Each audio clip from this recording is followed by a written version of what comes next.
আসসালামু আলাইকুম। প্রকৃত মুমিন ব্যক্তির পরিচয় আজকে আমরা জানব। প্রকৃত মুমিন ব্যক্তি সম্পর্কে আমরা জানব যে ব্যক্তি কিছু গুণাবলী, 3টি গুণাবলী নিয়ে থাকবে প্রকৃত মুমিন ব্যক্তির জন্য। মুমিন ব্যক্তি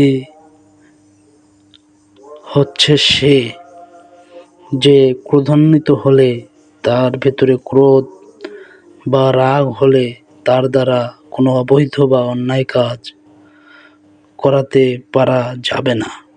অর্থাৎ সে যদি রাগান্বিত হয় তারপরেও তার দ্বারা কোনো অন্যায় কাজ, অবৈধ কাজ করানো অসম্ভব। দ্বিতীয়ত, যখন সে আনন্দিত হবে, আনন্দের মাত্রা অনেক হবে, সে আনন্দ তাকে অন্যায় কাজ করতে দিবে না। অর্থাৎ সে যখন আনন্দিত হবে তারপরেও তাকে কোনো সীমা লঙ্ঘন করতে দেবে না। সেই হচ্ছে প্রকৃত ব্যক্তি, মুমিন ব্যক্তি।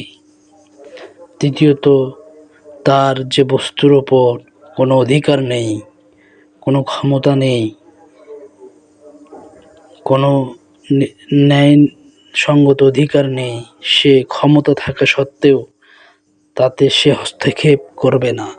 অর্থাৎ কোনো বস্তু তার দখলে থাকলেও সেটা যদি তার না হয়, সে সেটা নিয়ে নেবে না, সে সেটা হস্তক্ষেপ করবে না।